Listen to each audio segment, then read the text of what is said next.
Hi, we're Pentorbis, and we're here to explain how China's Green Revolution isn't simply an attempt to expand on its exports, but represents its first step down the long road to a cleaner environment and a sustainable future. The issue at hand is whether or not China's investments in expanding their renewable energy capacities is simply an indicator of the newest market China has entered to in an attempt to expand their exports, or if it represents a genuine interest in improving the environment. Throughout this report, we will present the details of these investments and policies and show that these plans aren't designed to produce an economic benefit but aimed at offsetting environmental damage that has been brought about by the rapid and often unchecked industrialization. Now, first thing we'd like to do is explain exactly what we mean when we say green energy. Green energy is defined by its ability to be utilized without harming the surrounding environment.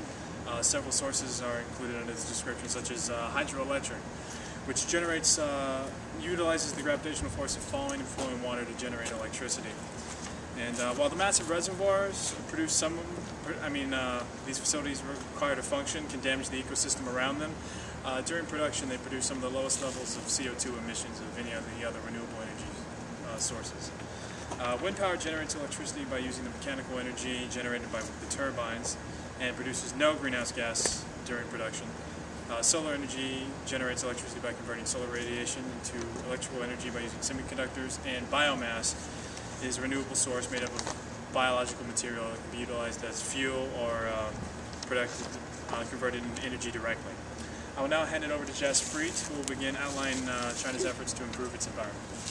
As Sarah's told us, how China is making efforts to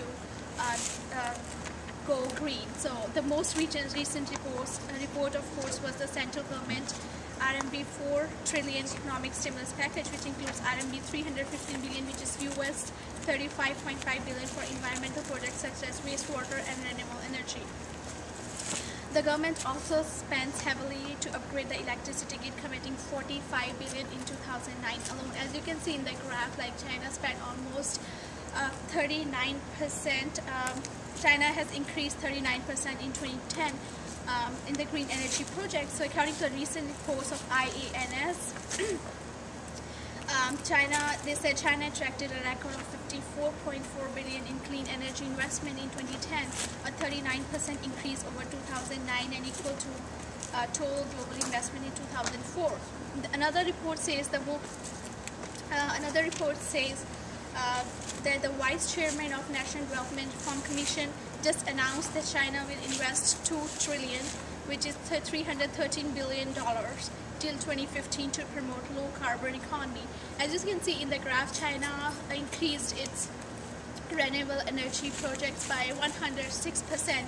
Korea just increased by 88%. So you can see China is definitely spending billion and trillion dollars in order to stop this emission of gas. And I'm gonna Steve's gonna explain further. I didn't know what to say. The next graphic, I'm gonna explain about renewable energy market development in China. China has become a global leader in the wind and solar production and leads the world in total power capacity from renewable energy. Among the countries, China recorded the highest renewable power capacity in 2009 with 226 gigawatts. China accounted approximately 20% of 1,230 gigawatts total renewable power capacity. China's current draft development plan of the Chinese government for 2020 calls for 500 gigawatts of hydropower, wind, biomass power, and solar. The next graph is I'm going to talk about how China has reduced the amount of electricity used per unit of GDP. China has demonstrated a rapidly growing commitment to climate change. The target within the current 5 years plan is to cut energy use per unit of GDP by 20% from 2005 level by 2010. Improved sewage treatment is one of the focal areas of the port and the waterways component of the plan. There are two batches of central government stimulus funds worth $36 billion has been released by the end of 2009. We estimate approximately 10% of the final and second batches will be spent on environment projects. The next step, I'm going to pass you my colleague here can explain it to you. Hi, we saw a lot of achievements, but how we got here? China is a very successful country because they have adopted the legislative framework. In fact, China and Germany are setting the benchmarks for the other countries, while the USA is lagging behind. As you see, our legislative framework here is divided in emissions control and financial support. In emissions control, they have a national emissions target, they have national renewable energy standard, and national long-term energy efficiency plan. And in the financial support, we have national feed-in tariff, we have tax benefits, long-term funding programs, national grid improvements, and national long-term based on the green banks. And let's see how they put it. They use this legislative framework in the 5-year plan, 5-year plan for years 2010-2015. As you see in our table here, they have planned to cut until 45% the CO2 emissions and relative by 2005 of GDP, and they implement a tax carbon for 2013. They are subsidize the production of solar energy by 15 until 19 cents per megawatt, and they will spend more than 100 billion for these 5-year plans to improve the national grid. And let's see now another table which explain the consumption of the energy of China for 2010-2015. As you see in the table, they want to reduce the production of consumption energy which comes from coal and oil, which everybody knows that they make a lot of toxic carbon emission in the environment, and they want to increase in the renewable energies sources.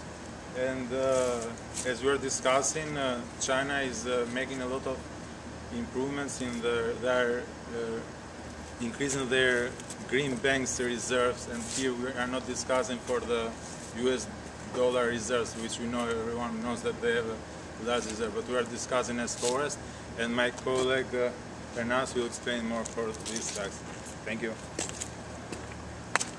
Also, I wanted to talk how China is investing a lot of money on its forestry coverage.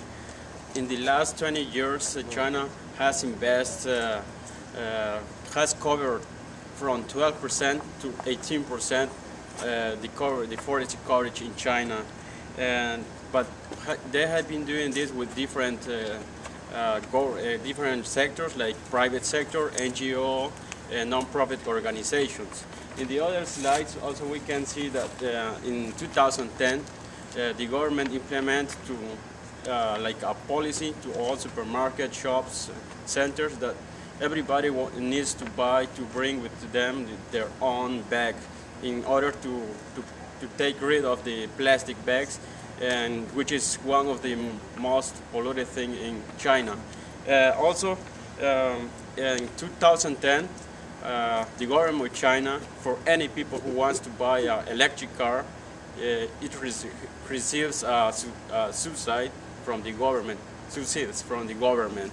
And also, if we talk about agriculture sector, there are around 300 million of tons of waste coming from the agriculture sector, and they convert this amount of waste into biofuel.